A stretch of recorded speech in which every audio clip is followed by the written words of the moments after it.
Hey everyone, Noam here. While we prep for a brand new season of Wandering Jews with Mijal and Noam kicking off in February, we're counting down our top 3 staff picks from this past season. Today's staff pick episode, coming in at number 2, is our conversation with Rabbi YY Jacobson about what Chabad has to offer a fractured world. And TLDR, a lot. We talk about the Lubavitcher Rebbe's legacy, Chabad's relationship with Zionism, antisemitism, and how every Jew, wherever you are on the spectrum, doesn't matter, can be an agent of healing and love. Whether you're Jewish, whether you're not Jewish, whether you're Chabad or just Chabad curious. This one's really worth a listen. Hey everyone, welcome to Wandering Jews with Mijal and Noam. I'm Mijal. And I'm Noam, and this podcast is our way of trying to unpack those really big questions being asked by Jewish people, by non-Jewish people, by everyone about Israel, about Judaism, about the Jewish experience, always with the goal of leaving every episode in a better place than where we started from. We absolutely don't have it all figured out, but we love working through it all with you, our fellow Wandering Jews. As we say each week, we really appreciate and enjoy hearing from you, so please email us at wanderingjews@unpacked.media. Okay, I want to actually get directly into the episode today, and I want to apologize for my audio, for the tech issues that we've had. Listen, I speak for myself, but I am guessing I speak for many, many people when I say that the world feels topsy-turvy right now. There's division, there's misinformation, there's disinformation, there's shouting, very little listening. And what Mijal and I wondered is if we could examine different approaches, tried and tested approaches to lowering the temperature, to rising above the noise, to reconnecting with our fellow human beings, so to speak. It's in times like these where it feels more relevant to understand what it looks like to build a world grounded in love, in spirit, in positive action. So I like to describe it this way. To my Shabbos table, my proverbial Shabbos table, I'm having Mijal, my guest. Thanks, Tom. But today we're wondering about, drumroll please, Chabad. Not just the movement, but its worldview and its relevance today. The values, the vision, the radical belief of Chabad that every single human being deeply, deeply matters. So that's what we're going to be talking about today. So I want to leave this for our esteemed guest to really say a lot more about what Chabad really is, I'll just say that it was founded over 250 years ago. Rabbi Shneur Zalman of Liadi, who was a student of Rav Dov Ber of Mezrich, who was a student of the Baal Shem Tov, which is all part of the story of Chassidut and of Hasidus.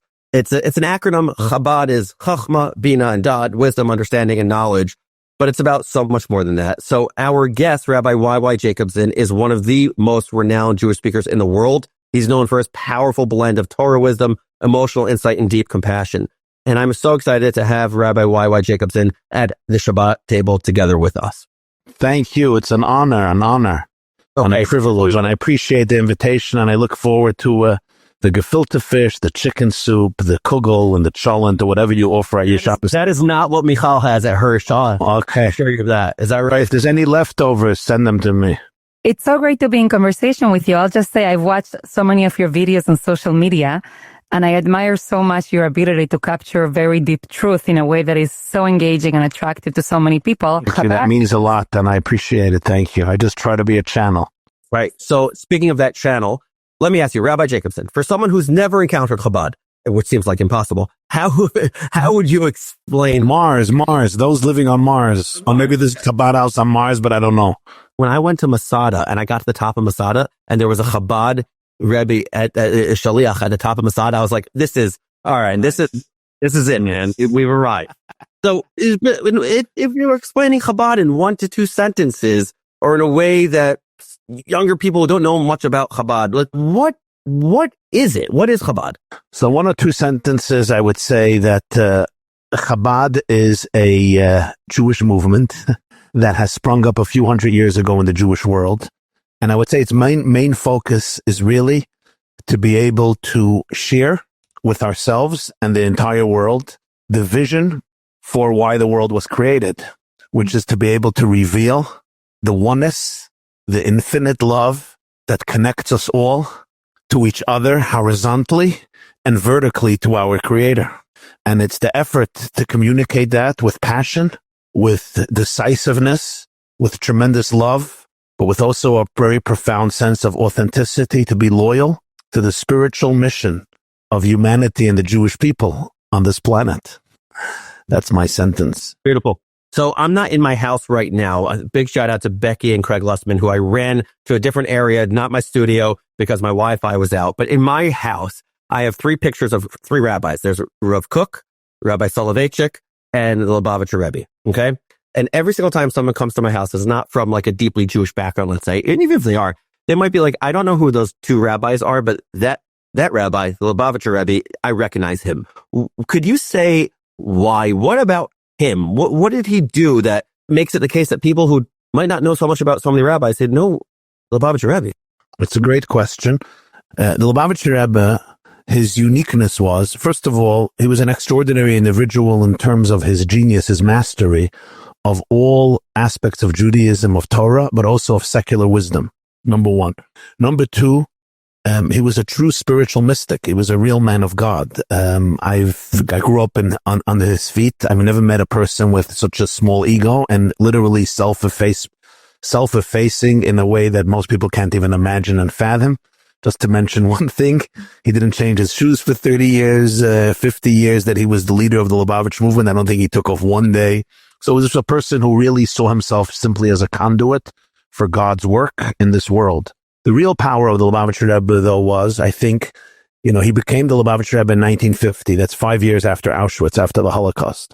And his ability to be able to reframe Jewish history and give the Jewish people a sense of healing and hope, not to be defined as victims of such terrible atrocities and calamities, but give the Jewish people a vision toward creating a world of redemption and goodness. This resonated with millions of Jews and millions of non-Jews. His ability to be able to turn Judaism outward, instead of being in a defensive mode, rather articulating to the Jewish people that the vision of the Creator at Sinai is not only relevant, but it's more relevant than ever. It inculcated in the Jewish people a new sense of healing and pride and dignity on a very spiritual and emotional level that was so refreshing, because the Jewish world was so desperate. It was so broken. It was so fractured, and for good reason. There were the ashes of 6 million Jews, including 1.5 million children. Where do we go from here? How do we rebuild this? Can we recreate hope in such darkness? The former British late chief rabbi, Rabbi Jonathan Sacks, once said something very, very powerful. He said this at the 30-day anniversary of the Rebbe's passing in 1994, and it stuck with me. I heard the speech at the time. And he said that what the Rebbe did was really, he took the vision of Hitler and he transformed it. What was Hitler's vision? There's no such a thing as a small Jew. There's no such a thing as a Jew who's too secular to be hunted down in hate. Every Jew matters. We will catch every Jew and destroy him or her. And the Rebbe said we have to do exactly the same thing in the positive. Hunt down every Jew in love, like every Jew was once hunted down in hate. And he really believed that, and he embodied it, and he raised a generation of students and disciples and pupils that would embody that legacy, that would embody that vision. There's no Jew too small, too remote, too secular to say, he or she is not worth our efforts. Just dismiss them. Let's move on. For the Rebbe, every single person really mattered, Jew and non-Jew. He saw every person as an embodiment of a divine image, and every person was an indispensable note in a cosmic symphony. Indispensable for him really meant indispensable. It wasn't cliche. Rabbi, can I ask you a question? I was very privileged to learn under Rabbi Sacks, to hear Rabbi Sacks speak about how his entire life and trajectory changed because of one encounter with the Rebbe. But I wanted to ask you, can you share with us maybe a story about what it was like to engage with the Rebbe, like a story that we might not be familiar with? Yeah, sure. But I'll share maybe, one something that I saw myself. I still carry it with me because I was right there. This takes us back to March 1992. I was traveling to Israel. It was a Sunday. The Lubavitcher Rebbe would stand an entire day and distribute dollars and blessings to thousands and thousands and thousands of people who would come from all over the world for counsel, for blessings. It was the famous dollar distribution every single Sunday. The Rebbe at that time was almost 90 years old. He was 89 years old, just a few weeks from being 90. And he stood there literally all day, not eating, not drinking, on his feet, meeting not 10 people, not 30 people, not 100 people, thousands and thousands and thousands of people, men, women, children, from all walks in life and backgrounds. Everybody came. This one needed a blessing. This one needed advice. Everybody got a few seconds and they passed by. There was a long line. I grew up in Crown Heights where the Rebbe lived, so I didn't go every Sunday because I didn't want to bother him, but I was traveling to Israel that night for a wedding of a cousin, so I decided to go for the dollars. And when I was there, I already stayed around in order to be able to just watch the scene, and it was really fascinating. Anyway, it was already close to maybe 6 p.m. The Rebbe has been standing on his feet for 6 or 7 hours. Straight, direct, nonstop. It was extraordinary to watch. And then I got into the line to go get my dollar. And in front of me, maybe 2 people in front of me, I saw a father holding on to a little girl. And she seemed to me to be around 5 years old, maybe 6, maybe 4. Obviously, she did not come from a Chabad family or even a very observant Jewish family. And very little, adorable, cute little girl. It was literally right in front of me. So I saw this with my own eyes. And she came by the Rebbe, and he gave her a $1, and he gave her father $1, and he would always tell everybody bracha v'hatzlacha, which is blessing and success. And then out of the blue, nobody expected this. She looked him straight in the eyes, and she said these words with an accent. She said, "Rebbe of Lubavitch, I love you. Rebbe of Lubavitch, I love you." And to be honest, I could see some of the men in the room didn't feel so comfortable. It felt a little awkward, like, what's the Rebbe supposed to do? What's supposed to say? Not the common thing a girl or even a boy would say to, the Lubavitcher Rebbe, I love you. I looked at the Rebbe and I saw his face break out in such a radiant, beautiful smile from ear to ear. I've seen the Rebbe smile many times, and his smile really filled the entire room with electricity, with holy electricity. But that smile, I don't think I ever saw. It was such a big smile. And he looked at her and he said with simplicity and genuineness, he said, "Thank you." Rebbe also had an accent. He was born in Ukraine. "Thank you very much." And then as she was about to move on with her father holding her in his hands, he took another $1 and he gave it to her in her hand. And he said, "This is for your love." And then it was my turn, and his face grew serious. The smile was gone. And his secretary told him, I told the secretary that I was going to the land of Israel that night. And the Rebbe gave me $1. He said, blessings and success. He gave me a second $1. And he said, this you should give, this you should give for charity when you come to the Holy Land. The story stayed with me especially because the next day, the Rebbe went to pray at the resting place, at the gravesite of his father-in-law, of his predecessor, the 6th Lubavitcher Rebbe, who passed away in 1950. He's buried in Queens, and the Rebbe would go there twice a week and pray there all day. Most of the letters he received, he would read at the resting place and pray to God for what people asked for, thousands and thousands of letters, and he would leave them there. He would tear them up and leave them there. And over there, the next day, literally, the Rebbe suffered a stroke in the evening. This was one day after the story, and he never recovered from that stroke. This was the 27th day of Adar 1, 1992. And 2 years later, the same day, the Rebbe suffered a second stroke, literally the same day. And then a few months later, in June 94, he passed away. So really, the last words I heard from the Rebbe right before he told me to give it for charity in the Holy Land was, "This is for your love." And for me, this just captured the depth and the authenticity of the Rebbe. He was a little girl. She was not a CEO. She was not a prime minister. She wasn't a journalist or an essayist, a very influential person. It was literally a little girl who just said, "I love you." And with such an open heart and with such authenticity, he cherished it. He appreciated it. And then he didn't only say thank you, which would be about himself. He gave her $1 and he said, "This is for your love. Like, I want to give you something for your love." And I think this was really the Rebbe's uniqueness. Every person he encountered, he had one agenda, and the agenda was to ignite the infinite fountain of love, of compassion, of truthfulness, and of confidence that is embedded in their soul, and allow them to shine. A little sequel to the story, and this just happened a few months ago. I'm driving in my car, and I get a call from a friend a friend of mine who moved to Germany. And he says, "I have a little surprise for you." And he puts me on the phone with a woman.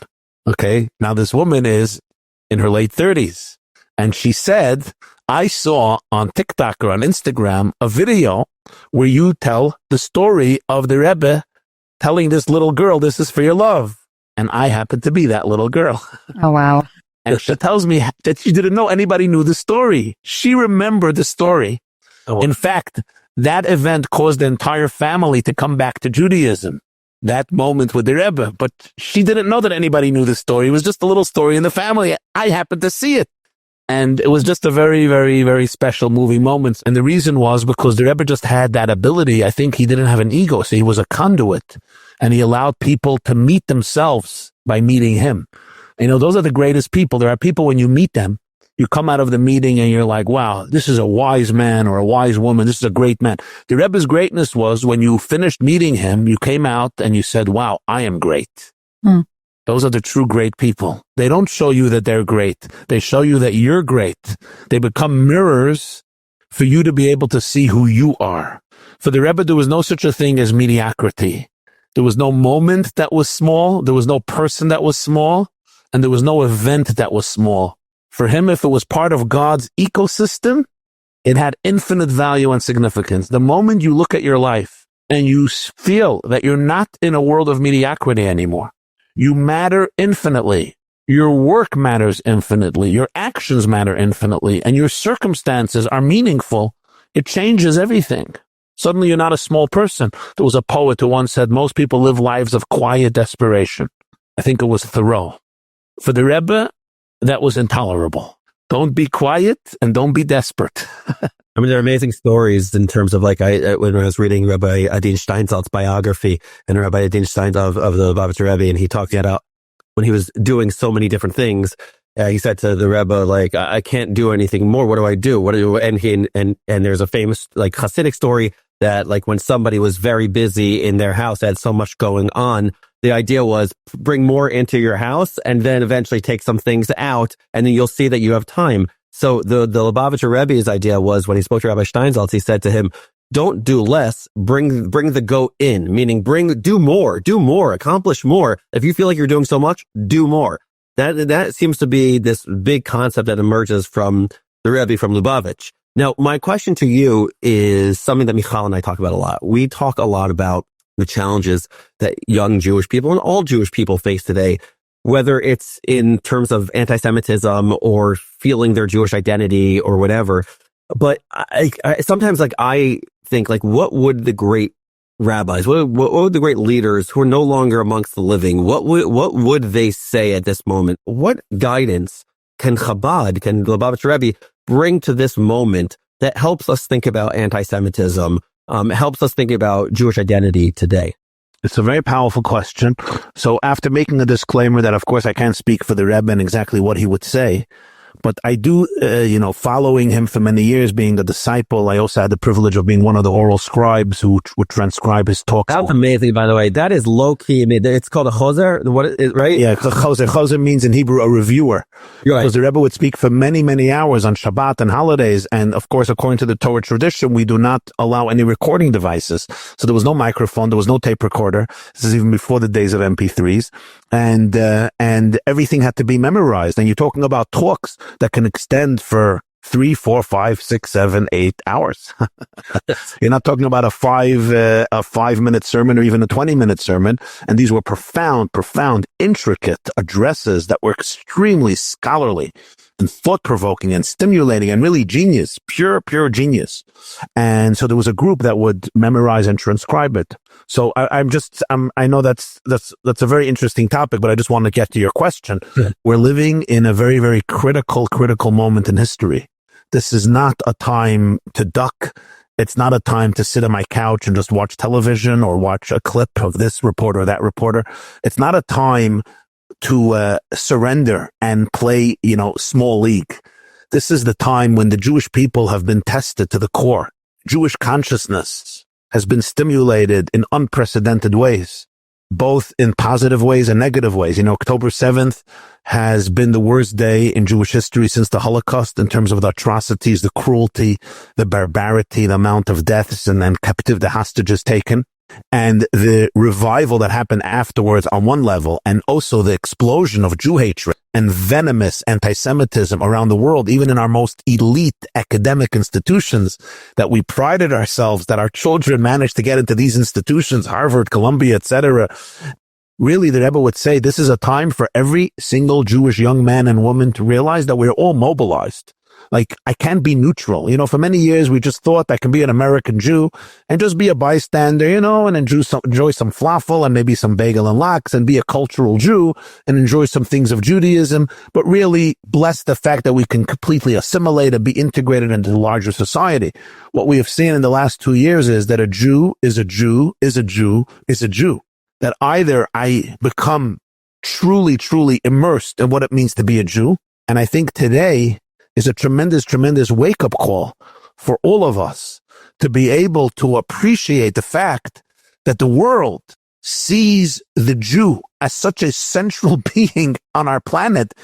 Millions of people have been murdered around the world in the last few years, but there's only demonstrations about Israel.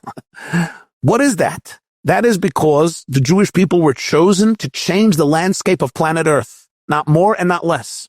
And I think until we don't understand as Jews who we are, what our potency is, what our spiritual power is, we fail to learn about the most important aspect of ourselves, which is our Jewish soul. And I think it's a very, very special, special time, because whenever you live in such moments when things are crystallized in such a powerful way, it's a tremendous opportunity to be able to meet your deepest soul. So I would encourage every young Jew, go on that journey. Don't remain neutral. Don't remain objective. Don't remain detached. Challenge yourself in ways that you never challenged yourself, emotionally, psychologically, spiritually.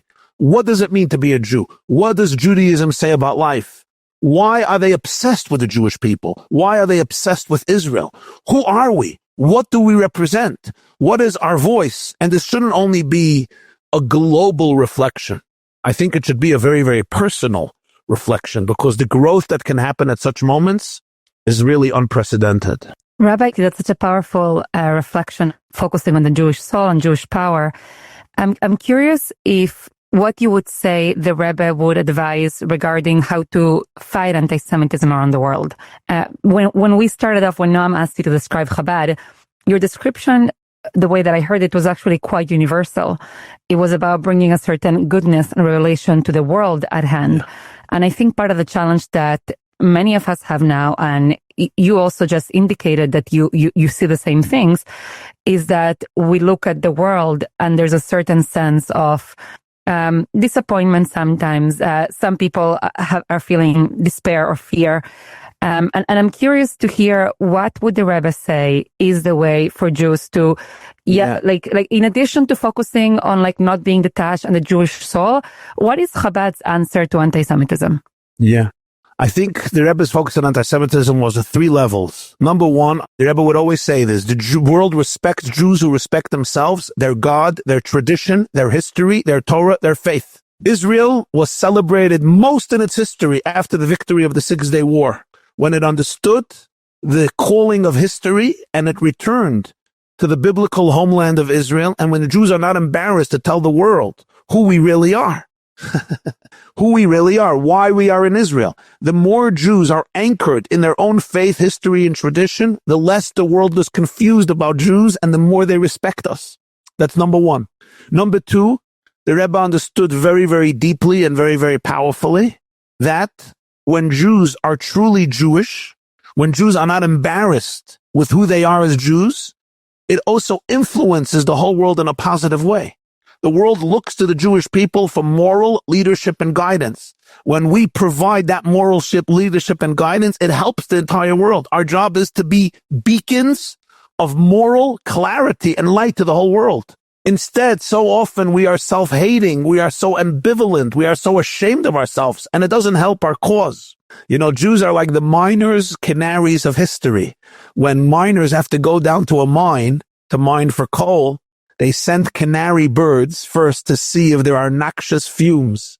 If there are noxious fumes, the canary birds die, and then everybody knows there's poison, don't go down. If the canary birds come back from the mines healthy and well, you know that it's safe. The canaries are sensitive, so they right away pick up the poison. In history, we are the miners' canaries, meaning we attract the poison first. How do you know if a place is poisonous and disgusting? See how they treat Jews. If they hate Jews, they attack Jews, you know that there is poison there, and ultimately, good people are going to die. So anti-Semitism is really a litmus test for any society, how the society is doing. If they hate Jews, it begins with Jews, it doesn't end with Jews. Jewish people have to understand who we are. We were chosen to be leaders. And the more we do that, the more the world respects us. Rabbi, two last questions, and then I want to get your closing thoughts. Two questions, misconceptions about Chabad, if I may, and I apologize if this comes off in a way that's not intended, but two questions that I have about Chabad that I think a lot of people wonder. One is the Lubavitcher Rebbe's and Chabad's relationship to Israel. Would Chabad identify as Zionist? I remember learning a lot. I study Zionism pretty seriously, and I remember that Chabad rabbis prior to the Lubavitcher Rebbe had a bit of a uncomfortable relationship to Zionism, and I'm wondering how you would identify the Lubavitcher Rebbe and Chabad's relationship to Zionism in Israel today. And then my second question, another perhaps misconception, is the question about Mashiach. Mashiach, the Messiah. Yeah, one of the things that I've heard from friends in the past is that, and I want to know how you react to this misconception, that, most of Chabad, it really does believe that Lubavitcher Rebbe is still the Messiah, whether physically or spiritually. And when I once went to 770 and I hung out with a bunch of the young guys there, one of the guys actually said to me, is like, the Rebbe is not just alive spiritually, he's actually alive physically. Like, he actually is alive physically. And I was wondering, is that a fringe opinion? Is it not just the physical, the spiritual one also? So those are the two questions that I have about Chabad that our listeners, I think, would be very interested in. What is Chabad and the Lubavitcher Rebbe's relationship to Zionism in Israel? And what is the Chabad and Lubavitcher Rebbe's relationship to whether or not the Lubavitcher Rebbe is the Messiah? Beautiful questions. Thank you. So in terms of the first question, I would say as follows. The relationship between Chabad and Zionism is problematic for one reason, and that is the Rebbe felt that the focus of Zionism to immerse itself in a secular ideology divorced from the Torah view of Israel and the Jewish people undermines the security of Israel. Meaning the Rebbe's problem with Zionism was that he felt that Zionism undermines Zionism. Zionism undermines Zionism. Why? Very simple. The moment you say that the state of Israel was founded in 1948, the Rebbe felt you are undermining the security and the potency of Israel. The Rebbe said, don't turn Yom HaAtzmaut, your Independence Day, is not the 5th day of Iyar when Ben Gurion turned Israel into a state, even though it's a great miracle. Your real Yom HaAtzmaut is Shavuot. It's the day we stood at Sinai 3,337 years ago, thousands of years before there was an Islamic religion, before there was a Muhammad, thousands of years ago. Abraham, Isaac, Jacob, King David, King Solomon, Moses, Joshua. That is when Israel was given to the Jewish people. The Rebbe felt that when Zionism is divorced from Torah and from Jewish faith and history, it undermines the argument and the morality of Israel. And he felt that this directly undermined the entire IDF, the entire Israeli government, Jewish students in universities all around the world who felt embarrassed by Israel. What happened to Israel? What was the tragedy that caused October 7th? It was, according to the Rebbe, the inner insecurity of so many Jews that they don't feel morally justified with what happened in the 6-Day War. They're always apologizing for their existence.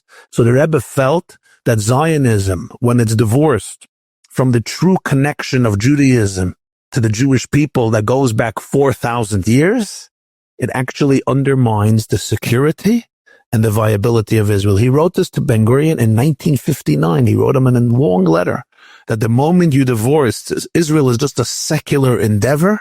We will have a generation of Jews who are embarrassed by their Judaism, and they will ultimately undermine the security of Israel. So that's number one. In terms of supporting the soldiers, in terms of supporting the holiness and the Jewish people in Israel, I don't think you'll have a stronger supporter than the Lubavitcher Rebbe. It'll be very, very hard to find somebody who supported Israel, the Jewish people, the security of Israel, the encouraging every Jew in Israel like the Rebbe. So this is a very, very subtle and very, very important distinction that needs to be made. And the Rebbe also felt, that there were many mistakes that were made. He felt that when you don't raise Jewish kids in Israel with a good Jewish education, with a Torah education, you can create a society of people who call themselves Israeli, but they're embarrassed as Jews. remember after October 7th, there were I was reading posts of Jewish Israeli artists, writers, poets who said, we were always embarrassed with our Judaism. We were proud of our Israeliness. Today we see you can't distinguish between the two. It's an illusion. It's an illusion. This is a tragedy because a lot of the founding fathers of secular Zionism, they had very big issues with Judaism. They wanted to replace Judaism with nationalism. And the Rebbe felt that would be one of the greatest historic mistakes. He always felt that way, as his predecessors felt.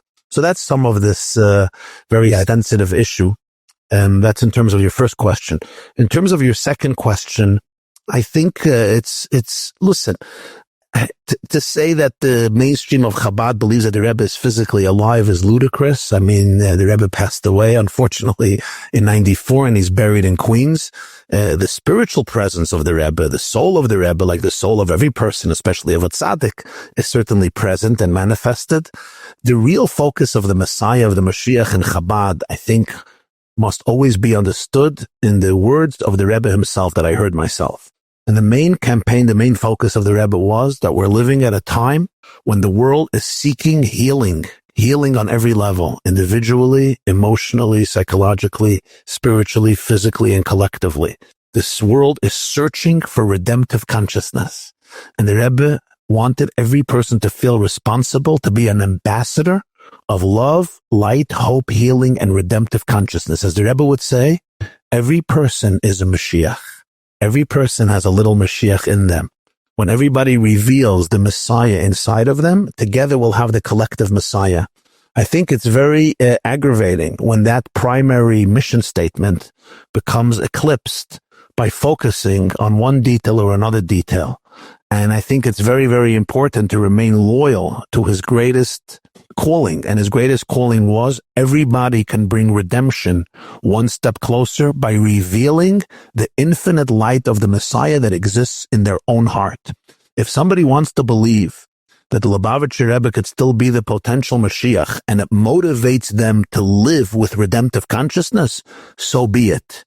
But let's not get distracted by the real mission and the real opportunity. It's very easy to call this one or that one Messiah. You know what's a real challenge? Call yourself Messiah by becoming a true ambassador of redemption. That's much harder. It's easy for me to say this Rebbe, that one is Messiah, big deal. And now I'll go back to eat potato chips and be obnoxious and dysfunctional. It's much harder for me to say, you know what? I am the Messiah. You are the Messiah. You are the Messiah. Maybe not for everybody, but for me, for my soul, for my house, for my family, for my community, I can be an agent of healing and love. Rabbi, we hear from our audience and we have so much diversity, religious diversity, political diversity, people that would, affiliate with one concept more than other. What I love about what you're offering us is that for many of us, most of us, like I'm not Chabad, for example, but this message that you're offering about what it means to listen to the words that encourage us to think about our agency and how we can be part of the solution, how we can be part of bringing healing to the world.